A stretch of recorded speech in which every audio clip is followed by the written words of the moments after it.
Hey everybody, it's Mrs. Langham. I am so glad to see you here today. All right, let's get out our favorite book, Esperanza Rising. We're going to be starting with chapter 9, which begins on page 139, and it's going to be talking about plum season. All right, here we go. As they walked to the bus stop, Isabel recited a list of concerns to Esperanza, sounding exactly as Josefina and Mama had sounded earlier that morning. Put Pepe down for a nap first, and when he falls asleep, put Lupe down. Otherwise, they will play and never go to sleep, and Lupe will not eat bananas. I know, said Esperanza, repositioning Pepe on her hip. Isabel handed her Lupe and climbed the steps of the yellow bus. She found a seat and waved from the window. Esperanza wondered who was more worried, she or Isabel. Esperanza struggled to carry both babies back to the cabin. Thank goodness Isabel had already helped her feed and dress them. She settled them on a blanket on the floor with some tin cups and wood blocks, and then put the beans into a big pot on the stove. Hortensia had prepared them earlier with a big onion and a few cloves of garlic and instructed Esperanza to stir them occasionally and let them cook on low heat, adding more water throughout the day. She stirred the beans and watched Lupe and Pepe play. I wish Abuelita could see me, she thought. She would be proud. Later, Esperanza looked for something to feed the babies for lunch. A bowl of ripe plums sat on the table. They should be soft enough to eat, she thought. She took several, removed the pit, and mashed them with a fork. Both babies loved them, reaching for more after each spoonful. Esperanza mashed another 3 plums, and they gobbled every bite. She let them have their fill until they started fussing and reached for their bottles of milk. Enough lunch, said Esperanza, cleaning their faces and gratefully thinking that it would soon be nap time. She slowly changed their wet diapers, remembering all of Josefina and Isabel's instructions. She put Pepe down first with his bottle as directed, and when he fell asleep, she put Lupe next to him. Esperanza lay down too, wondering why she was so tired, and she dozed. Okay, so she just fed these babies 6 plums. Okay, do you guys know what a prune is? A prune is a dried plum. Does anybody know why people eat plums on a general basis? It's to help regulate yourself. So these little babies, they just ate 6 plums. So what do you think is going to be happening in Esperanza's future? Let's find out. She woke up to Lupe's whimpering and an atrocious smell. Brown liquid leaked from her diaper. Esperanza picked her up and carried her out of the room so that she wouldn't wake Pepe. She changed her into a dry diaper and rolled the soiled one into a ball and put it by the door until she could take it out to the toilets. When she put Lupe back down, Pepe was sitting up in bed, in the same condition. She repeated the diaper changing. With both babies clean, she left them in the bed and dashed to the toilets to rinse the diapers. Then she ran back to the cabin. A different smell greeted her. The beans! She had forgotten to add more water, and then she checked the pot, and they appeared to be scorched only on the bottom, so she poured in water and stirred them. The babies cried and never went back to sleep. Both dirtied their diapers again. The wadded pile by the door grew. They must be ill, worried Esperanza. Did they have the flu, or was it something they ate? No one else had been sick recently. What had they eaten today? Only their milk and the plums.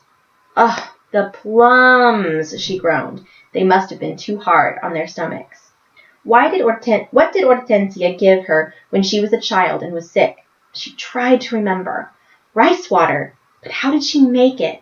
Esperanza put a pot on the stove and added a cup of rice. She wasn't sure how much water to add, but she remembered that when the rice didn't come out soft, Hortensia always said it needed more water. She added plenty and boiled the rice. Then she poured off the water and let it cool. She sat on the floor with the babies and fed them teaspoons of rice water all afternoon, counting the minutes until Isabel walked through the door. What happened? Said Isabel when she arrived and saw the pile of diapers by the door. They were sick from the plums, said Esperanza, nodding toward the plate still on the table where she had mashed them. Oh, Esperanza, they are too young for raw plums. Everyone knows that plums must be cooked for babies, said Isabel. Well, I am not everyone, yelled Esperanza. She dropped her head and put her hands over her face. Pepe crawled into her lap, making happy gurgling noises. She looked at Isabel, already sorry for screaming at her. I didn't mean to yell. It was just a long day. I gave them some rice water, and they seem to be fine now. Sounding surprised, Isabel said, That was exactly the right thing to do. Esperanza nodded and let out a long sigh of relief. That night, no one mentioned the number of rinsed and wrung-out diapers in the wash tub outside of the door, or the beans that were obviously burnt, or the pan of rice in the sink. And no one questioned Esperanza when she said that she was exhausted and wanted to go to bed early. The grapes had to be finished before the first fall rains and had to be picked rápido, which means quickly. So now there were no Saturdays or Sundays in the week, just work days. The temperature was still over 90 each day, so as soon as Isabel's bus left for school, Esperanza took the babies back to the cabin. She fixed their bottles of milk and let them play while she made the beds. Then she followed Hortensia's instructions for starting dinner before turning to the laundry. She was amazed by the hot, dry air. Often, by the time that she had filled the clotheslines that were strung between the trees, she had only minutes to rest before the valley sun dried the clothes crisp and they were ready to fold. Irene and Melinda came over after lunch and Esperanza spread a blanket in the shade. Esperanza liked Melina's company. In some ways, she was a young girl, sometimes playing with Isabel and Sylvia or telling Esperanza gossip as if they were school friends. In other ways, she was grown up with a nursing baby and a husband, preferring to crochet with the older women in the evenings. Do you crochet? Melinda asked. I know a little, but only a few stitches, said Esperanza, remembering Abuelita's blanket of zigzag rows that she had been too preoccupied to unpack. Melinda laid her sleeping baby girl on the blanket and picked up her needlework. Irene cut apart a 50-pound flour sack that was printed with tiny flowers to use as fabric for dresses. Okay, now you have to remember, during this time, it is the Depression. So there is a severe shortage of money. So there's not a lot of people who can buy fabric. So at this time, all flour, rice, any type of dry bulk good was sold in flour sacks or in fabric sacks. And those fabric sacks, people were really creative with them. They were able to make clothing out of them. And a lot of the companies who made these bulk items realized that people were using the flour sacks, the rice sacks, and these bulk items to make clothing. So they would print them with pretty flowers. They would put different patterns sometimes on the back of them, how to make things. And it was their way of recycling in order to use their money extremely wisely. So that when she's making a dress here, she's making it out of a flour sack, which is really, really cool. And flour sacks are like a really light cotton material. Esperanza tickled Pepe and Lupe, and they laughed. They adore you, said Melina. They cried yesterday when I watched them for a few minutes it took you to sweep the platform. It was true. Both babies smiled when Esperanza walked into the room, always reaching for her, especially Pepe. Lupe was good-natured and less demanding, but Esperanza learned to watch her closely, as she often tried to wander away. If she turned her back for a minute, Esperanza found herself frantically searching for Lupe. Esperanza rubbed Lupe and Pepe's backs, hoping they would go to sleep soon, but they were restless and wouldn't settle even though they had had their bottles.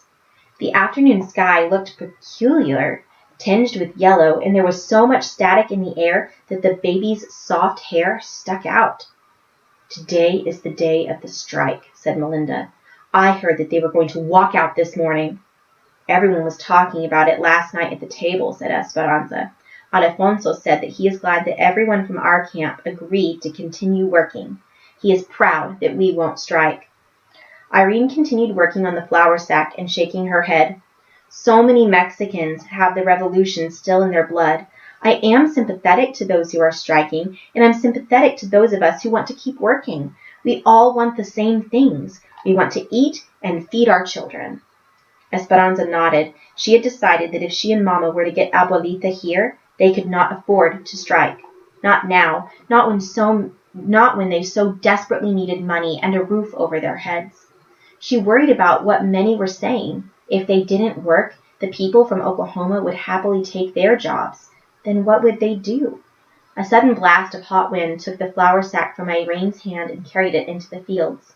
The babies sat up, frightened. Another hot blast hit them, but kept on, and when the edges of the blanket blew up, Lupe reached for Esperanza, whining. Irene stood up and pointed to the east. The sky was darkening with amber clouds, and several brown tumbleweeds bounced toward them. A roll of brown loomed over the mountains. "Dust storm!" said Irene. "Hurry!" Okay, now remember in our last history lesson, we looked at the PowerPoint that had all the information about the Dust Bowl. This is describing a dust storm similar to that was experienced in Oklahoma. So remember, these dust storms were massive because there was a lack of rain at this time, and it was just blowing over the country. You could take dust from hundreds of miles away, and it would come and be present in that area. And so it's describing this very, very, very scary, sometimes dangerous situation. They picked up the babies and ran inside. We're on page 147, just in case you didn't know. Irene closed the door and began shutting the windows. "What's happening?" asked Esperanza. "A dust storm, like nothing you have seen before," said Melinda. "They are awful." "What about Mama and Hortensia and the others, Alfonso and Miguel? They're in the fields." "They will send trucks for them," said Irene. Esperanza looked out the window. Thousands of acres of tilled soil were becoming food for La Tormenta, and the sky was turning into a brown swirling fog. Already she could not see the trees just a few yards away. Then the sound began. Softly at first, like a gentle rain, then harder as the wind blasted the tiny grains of sand against the windows and metal roofs. The dirt showered against the cabin, pitting everything in its path. "Get away from the window," warned Irene. "The dirt and the wind can break the glass." The finer dust seeped inside, and they tried to seal the door by stuffing rags under it. Esperanza couldn't stop thinking about the others. Isabel was at school. The teachers would take care of her. But Mama, Hortensia, and Josefina were in the open shed. She hoped the trucks would bring them soon. And in the fields, she could only imagine. Alfonso and Juan and Miguel. Could they breathe? Irene, Melinda, and Esperanza sat on the mattresses in the front room, trying to calm the babies. There was no relief from the heat in the closed room, and soon the air was hazy. Irene dampened some towels so that they could wipe the babies and their own faces. When they talked to one another, they tasted the earth. "How long does it last?" asked Esperanza. "Sometimes hours," said Irene. "The wind will stop first, and then the dust." Esperanza heard a meowing from the door. She ran to it, pushing hard against the wind, opened it a crack. Isabel's kitten, Chiquita, darted in. There was no trace of her orange fur. The cat was powdered brown. The babies finally fell asleep, drowsy from the heavy air. Irene was right. The wind stopped, but the dust still swirled as if propelled by its own power. Irene and Melinda left with Melinda's baby, covered beneath a blanket, and rushed to their cabin. Esperanza waited, nervously pacing the room and worrying about the others. The school bus came first. Isabel burst into the cabin crying, "Mi gata! Chiquita!" Esperanza hugged her. "She's fine, but very dirty and hiding under the bed. Are you all right?" "Yes," said Isabel. "We got to sit in the cafeteria all afternoon and play games with erasers on our heads. But I was worried about Chiquita." The door opened again, and Mama walked into the cabin, her skin covered with an eerie brown chalkiness, her hair dusted like the cat's fur. "Oh, Mama!" "I'm fine, mija," she said, coughing. Hortensia and Josefina followed, and Isabel put her hands on her cheeks in worried surprise. You look like raccoons," she said. All of their faces had circles of pink around their eyes where they had squinted against the dust. "The trucks could not find their way to the shed, so all we could do was sit and wait," said Hortensia. "We hid behind some crates and buried our heads, but it didn't help much." Josefina took the babies next door, and Mama and Hortensia began washing their arms in the sink, making muddy water.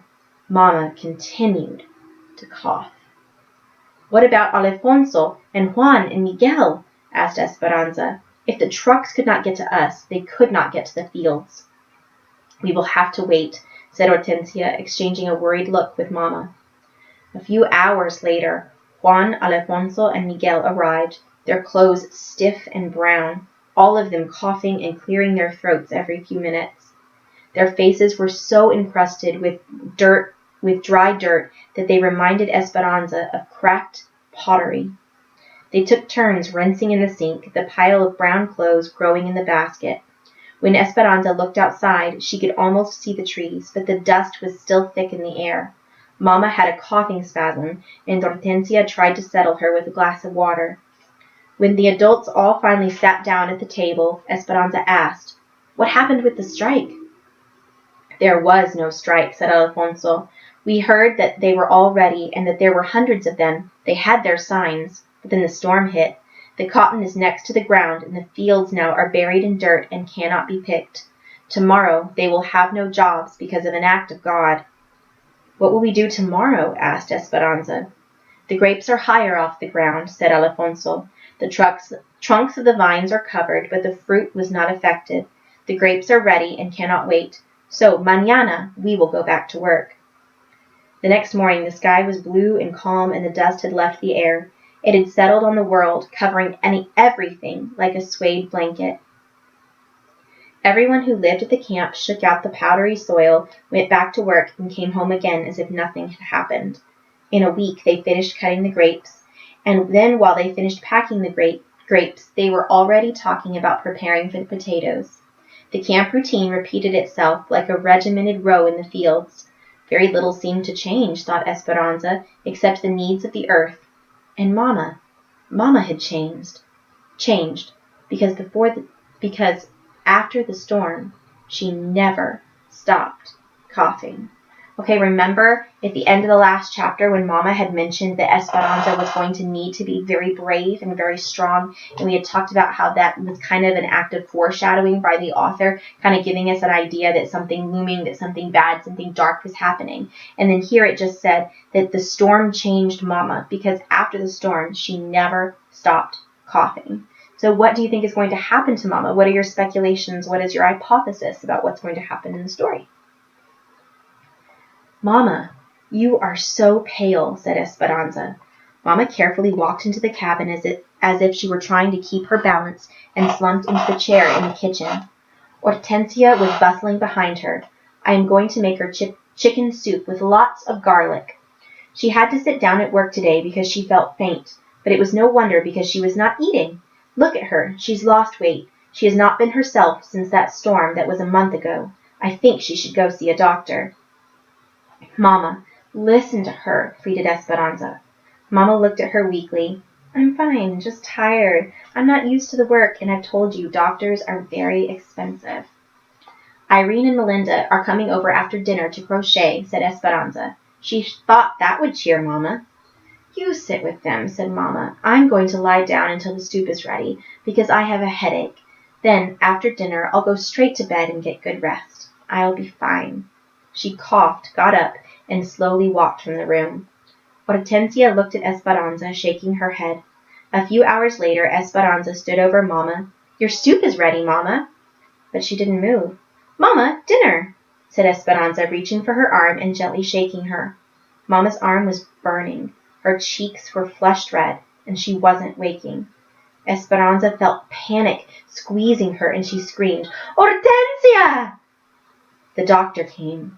He was American, light blonde, but he spoke perfect Spanish. "He looks very young to be a doctor," said Hortensia. "He has come to the camp before, and people trust him," said Irene, "and there are not many doctors who will come out here." Alfonso, Juan, and Miguel sat on the front steps waiting. Isabel sat on the mattress, her eyes worried. Esperanza could not sit still. She paced near the bedroom door, trying to hear what was going on inside. When the doctor finally came out, he looked grim. He walked over to the table where all the women sat. Esperanza followed him. The doctor signaled for the men and waited until everyone was inside. "She has valley fever." "What does that mean?" asked Esperanza. "It's a disease of the lungs that is caused by dust spores. Sometimes when people move to this area and aren't used to the air here, the dust spores get into their lungs and cause an infection." "But we were all in a dust storm," said Alfonso. "When you live in this valley, everyone inhales the dust spores at one time or another. Most of the time, a body can overcome the infection. Some people will have no symptoms at all. Some will feel like they have the flu for a few days, and others, for whatever reason, cannot fight the infection and get very sick." How sick? Asked Hortensia. Esperanza sat down. She may have a fever on and off for weeks, but you must try to keep it down. She will cough and she will have headaches and joint aches. She might get a rash. Can we catch it from her? The babies? Asked Josefina. No, said the doctor, it's not contagious, and the babies and young children have probably had a mild form of it already, yet without you even knowing. Once the body fights off the infection, it doesn't get it again. For those who live here most of their lives, they are naturally immunized. It is the hardest on adults who move here and are not accustomed to the agricultural dust. How long until she's well? Asked Esperanza. The doctor's face looked tired. He ran his hand through his short blonde hair. There are some medicines that she can take, but even then, if she survives, it might take 6 months for her to get her full strength back.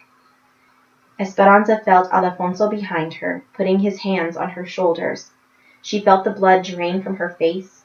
She wanted to tell the doctor that she could not lose Mama too, that she had already lost Papa, and that Abuelita was too far away. Her voice strangled with fear. All she could do was whisper the doctor's uncertain words. If she survives.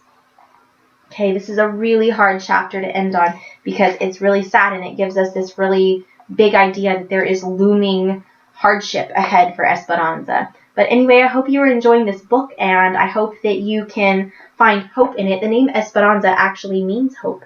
And so I want you to think about that there is hope in every situation, even though we're going through all the COVID-19 stuff, just like Esperanza is going through hardship. There is a silver lining. There is a way that God can redeem every single situation that we're going through, and how we react to those different changes, how we react to when things don't go the way we think that they should, the way we react to sorrow. It makes a big difference, and we know that we can trust God and rely on Him no matter what.